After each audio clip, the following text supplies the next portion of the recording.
How's it going, everybody? This is Ryoki here, and welcome, yes, to my body. Yeah, that's a weird thing. Yeah. Actually, we are here with starter deck opening for Force of Welp, as you can tell here. And I'm going to be doing something neat. That right here, on this side of the screen, the cards will pop up as I get to them.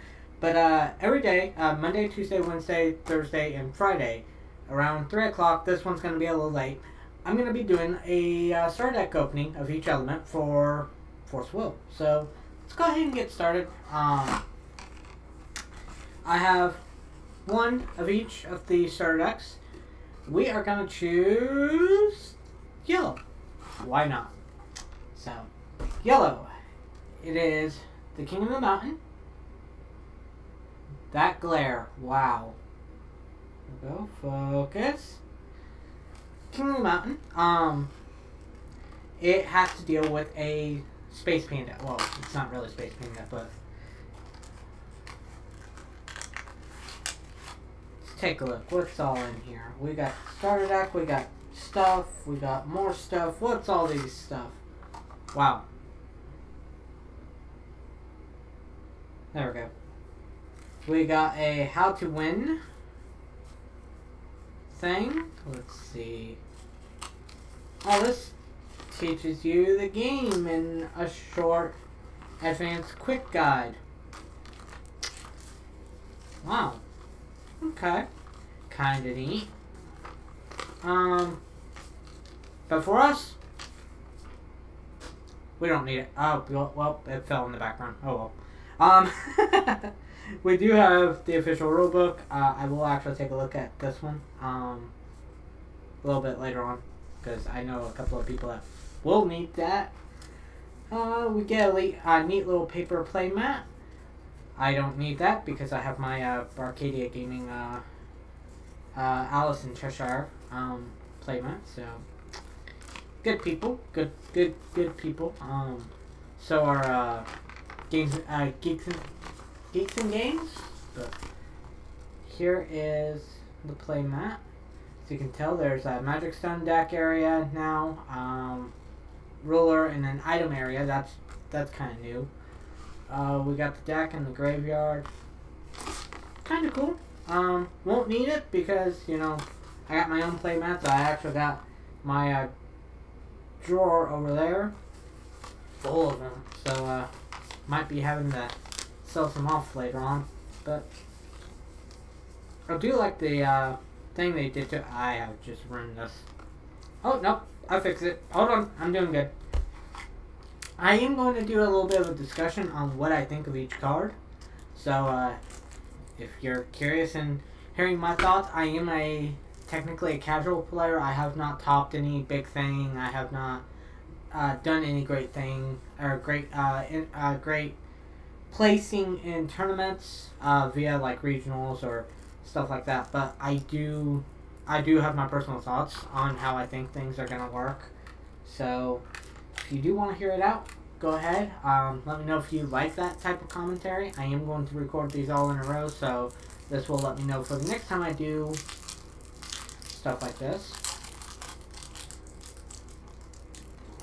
So we're gonna set this off to the side. And these are all in a specific order, are they not? Yeah, they are. Okay, whatever. So we're gonna go ahead and start with our little ruler here. And our little ruler is Tigris Pearl Shine. He's a ruler. He's light 1, energize light, and then at the beginning of the game you gain a gem of any attribute. And then he does have a ability which is sealed, but we don't know what that ability is. So it's fairly interesting to know that there's one more ability, but we don't know what it is. At first glance, gain a gem of any attribute. That doesn't seem too interesting until you look at the support that Pearl Shine's stuff works off of, which is gems. So gaining a gem already for free, pretty neat. I don't know how far that's going to be, but yeah, we'll take a look at it a little later on. Might have to discuss on it, but next up we have the J ruler side, which won't pop up. There we go. And after paying a light 1 to flip him over, he becomes an 800 Tigris Pearl Shine, Lord of the Mountain. That's why we call him Space Panda. And it says, when this card enters the field, gain 2 gems of any one attribute. So that's pretty cool. You get 2 more gems. The free stuff is always... I always complain that free stuff is bad because truthfully it is. Because it leads to overwhelming advantage. But in this case, I don't see any harm in this one. I really don't, but that's just me. Banish a light gem. This card gains plus 500 till the end of turn. Play this ability only once per turn. That's not bad. That's kind of cool. Banish a water gem. This card gains flying till the end of turn. A flying panda. That's a 1,300. I'm actually really okay with this. But and then he has a sealed ability. We don't really know what that is, but we'll get to it. Let's take a look. I'm just gonna put these all in a specific order real quick, just to help myself out, help make this a little bit better on for the video. I just derped. Hold on. There we go. So we have 4 gem traders. And gem trader is a single light 300 human that when enters the field at any time gain a light gem. Free stuff. I really can't say anything. 300 at 1 is pretty fair, honestly. And gaining an item, an entity, a light gem, kinda interesting. I love the artwork of it. I like the panda on the left side. Like, you got what, bro? So I really, I don't know. Will it see play? Probably casually. Will it see play like in meta? No, not that I know of.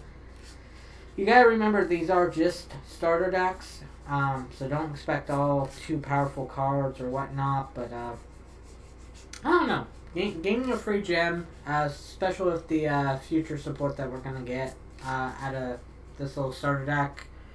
Yeah, I'll let you decide its value, because honestly, nothing really to say about it at the moment. So next up, we have 4 Craftsmen, Gem Craftsmen. Light 1, 800 attack, 800 defense, human. When this card enters the field, gain a gem of any attribute. So basically, gain another gem, gain another power, just gain. And this is where the gems pay off. This card gains plus 200, so it becomes 1,000, as long as there are 3 or more different attributes among all gems you control. So this card I really like for the fact that because all these things have been free. Tigris has literally said, I come into play, at the very beginning, I gain a gem of any attribute. So choose the off-colored one that you're never going to use, probably. So, Darkness. Okay, not a problem. Then, turn 1, you play down a Gem Trader. Gem Trader allows you to get a light gem. That's 2. And then,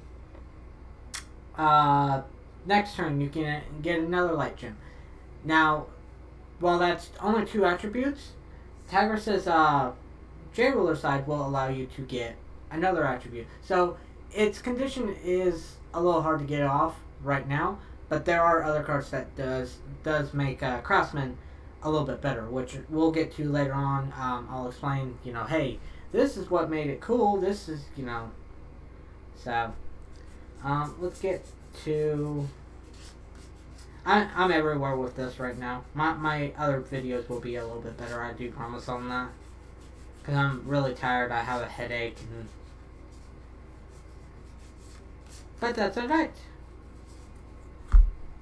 So next up we have there we go. The White Raven. We have 4 of them. This card I love. There is not a single bad side to this card. So White Raven is a light 300/300, so that's pretty fair.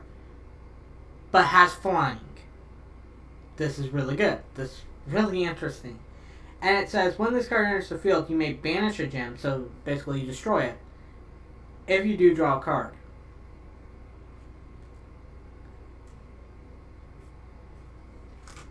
Good card is good.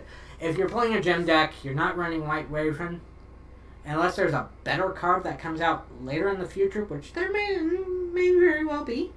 May very well be. Raven's your go-to 1-drop, truthfully. Like that in Trader. Trader comes into play, you get a gem. Because you get a gem, you can play out Raven, or you get a gem, play out Raven next turn, get rid of that free gem, and get a free draw 1.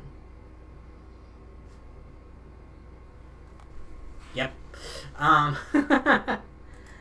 So, that's just me. I honestly hate free things, but I love playing them. It's a contradiction. I get it. It really is. But I've seen too many free scenario cards end up ruining games and stuff like that. But we have 4 Gemblade Onyx.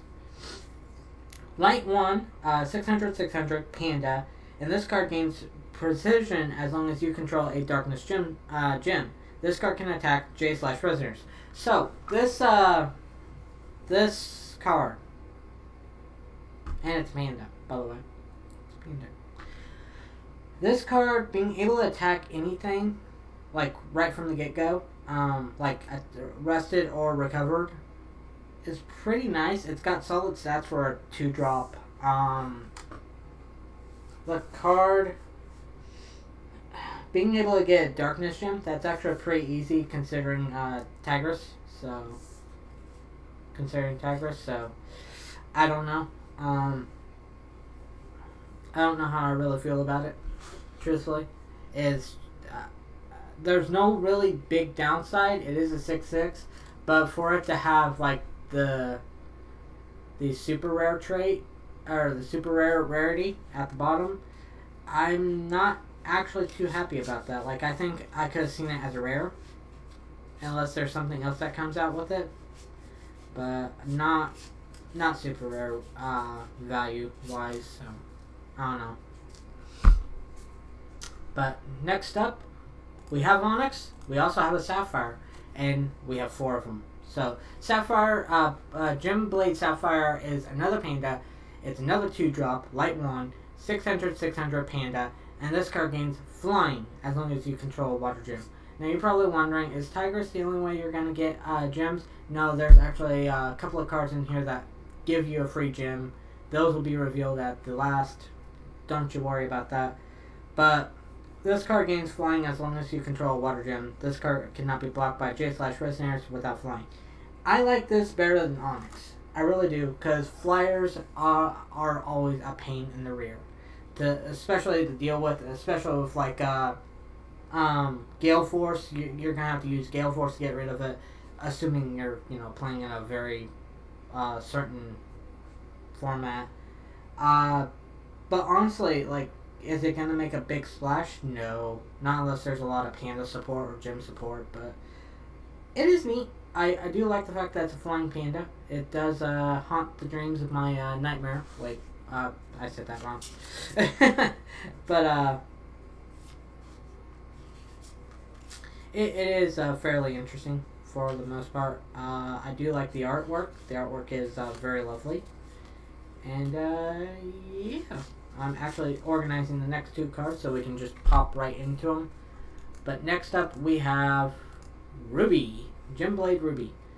4 of them, of course. Every single card in here is 4 of, except the ruler and basic stones. So light 2, 800/800 Panda. This card means swiftness as long as you control a fire gem. I like it. And I like the fact that this panda is actually a female panda. So, and if people are, oh well, a female bodied panda. There we go. I know I might get some hate on that one. But, yeah. It kind of cool because I really like the fact that Ruby's an 8/8 body, or 800 attack, 800 defense card for 3. That's not bad, and the fact that it has swiftness is really, really cool. So I don't think Light had too many swiftness cards. So the fact that you can pretty much have a panda rushing at you and stabbing you in the face with a sword, I'm cool with it, unless it's being used against me. Don't like it then. Then we got the big boss of the pandas besides Tigress, which would be Diamond. And of course, like I said, 4 of Diamond, the one-eyed treasury magician. Light, 3 lights, 1 colorless, 1,000 panda. So this card, wow, I love this. I actually, initially I did not like this card until I started thinking about it, which is Diamond gain, whenever we gain a gem, Resonators I control gain +200/+200 till the end of turn, and that it's just a pump. It's a field pump. It's not specifically pandas. It's not specifically light. It's just, oh, I gained a gem. Boop. Yeah. The secondary effect, being able to give a J/Resonator barrier till the end of turn is really cool, especially with the fact that Black Moonbeam has rotated out of New Frontiers. So Diamond is actually kind of on my list. I see it as a super rare rarity, which that is what it is. But I'm really happy they gave it super rare. Kind of wish it was foiled.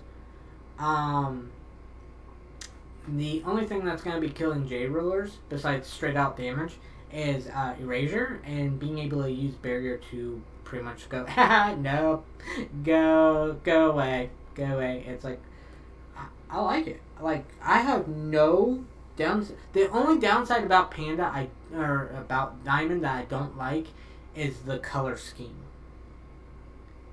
They put like every single color on this card, and it actually hurts my head a little bit just to look at it. I'm looking at it at my computer screen right now. Kind of hurting my head a little bit. I also have a headache, so that's doing it too.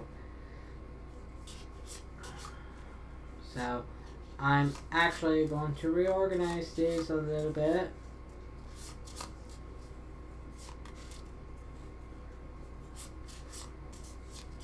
There we go.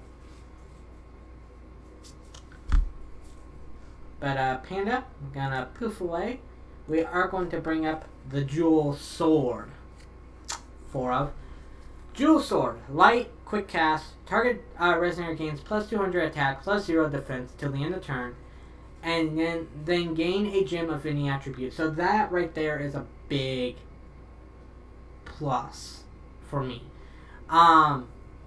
Then target Resonator gains +100, +0 for each different attribute among all gems you control. This card, plus Diamond, I love. For the whole fact that Diamond's ability would trigger for every single time you play this card. For a light, and then gaining different attributes. So basically you could go, I'm swinging with Sapphire. Sapphire is a flyer. So before damage calculation, but after blockers is declared, you can go Jewel Sword onto Sapphire. Sapphire gets the +200, gets a gem, and then it calculates for what gems you already have. So you already have a water out. If you have a light out thanks to Gem Trader, that's 2, that's 4 that you're getting. So you declare darkness. Because you gained a gem and you have diamond now, that's +200 more. So that's 5, 7. So that's a +7 +2. Oh wait, they're 1 cost? I'll do it again. Like, I see Jewel Sword being one of my main attackers. I am going to be very happy with this card. I love it. I have no sadness about it. Because I like attacking. But as there is a sword, there is a shield. And the dual shield does pretty much exactly the same thing as the sword, but for defense. So being able to block that big bad thing, kind of a cool thing. Now, yes, the sword and the shield do cap out at plus 700. 5 for the different attributes, and then plus 2 for the base.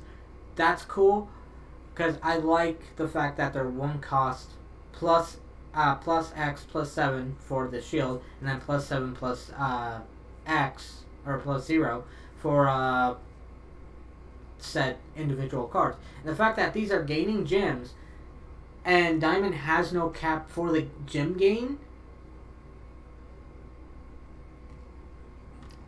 So happy about that. I really like this whole gem support thing, because if anyone who knows me, I like foxes. I like time-related stuff. So chronology, the zodiac, the time, the stuff like that. Love it. So yes, for anyone who plays Vanguard, I love Gear Chronicles. You don't like me about that? Get over it. I like them. They're cool. They're zodiac. They're time-related. Ignore that. I like the fact that they have to deal with gems, because Topaz is my favorite gem, even though I'm a Sapphire Birthstone. So there's that cool thing. I don't know, but we got a couple of more cards to go, so let's get on to that. And we have Jewel Burst. Jewel Burst is a light chant, normal chant. It's not a quick cast, so you can only play it during your turn. Now, as an additional cost to play this card, banish 2 gems. And then you remove target resonator from the game. It's not attacking or blocking, it's just the resonator. This card is stupid. Not in a bad way. Well, hear me out. So, with the gem traders, with Tigress, with craftsmen, with the phone. Shut up.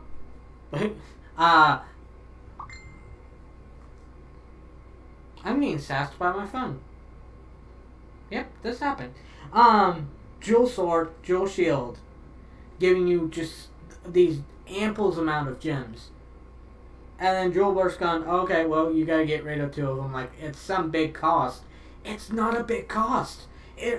Honestly and truly, White Raven's the only one that takes away from the gem pool.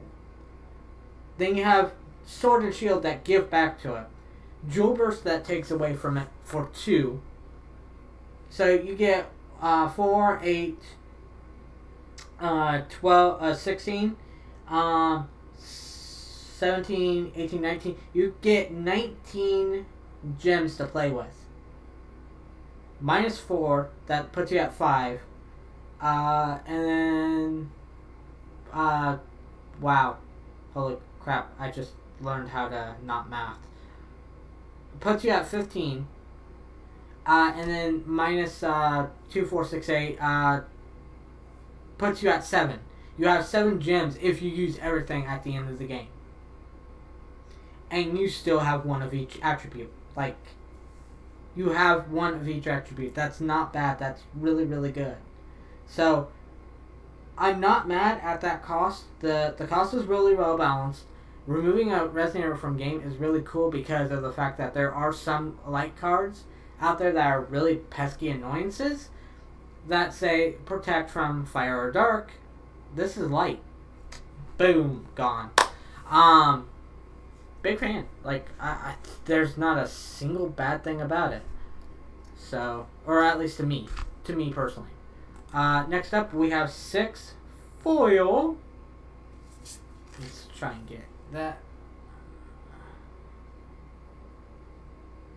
Foil. Light magic stones. I like the art style they're going with them. But it's just not for me. Sorry. No love there. No. Can't do it. And next up, and last but not least, we have buy card. 4 special magic stone. 4 special magic stones, which are full art, by the way, and foil.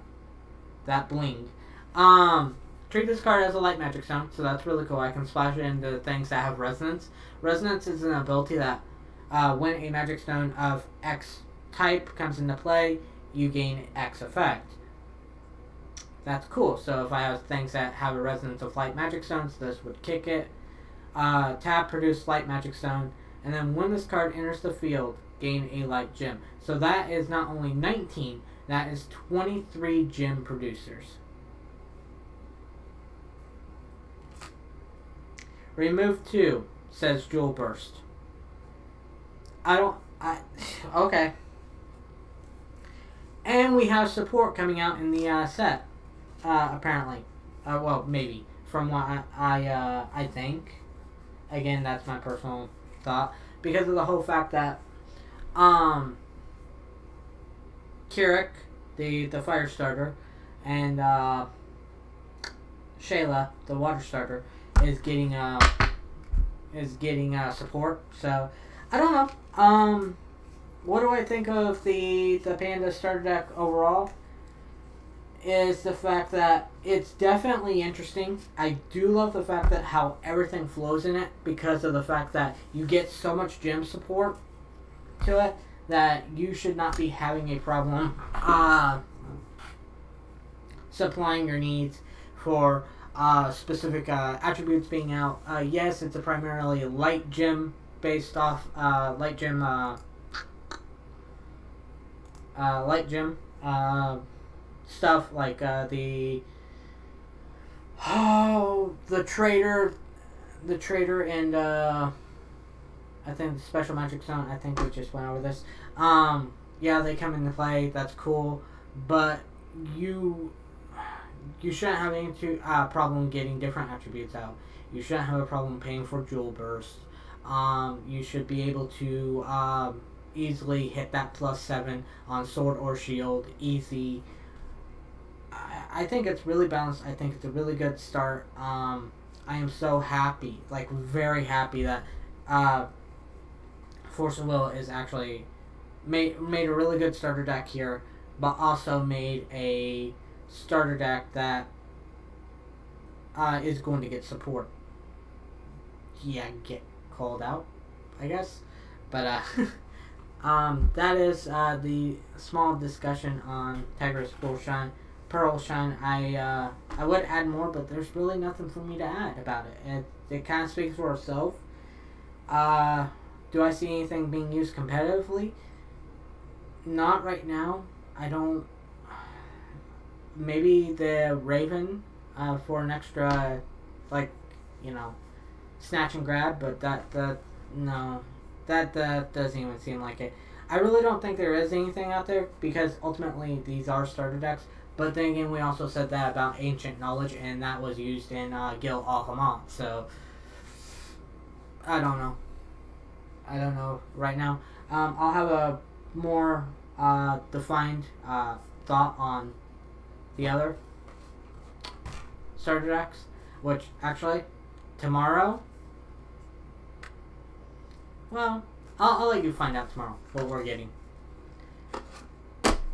Till next time, thank you very much for watching. If you enjoyed this video, go ahead and leave a like rating. Either you liked it, you didn't like it, dislike it. I mean, it happens.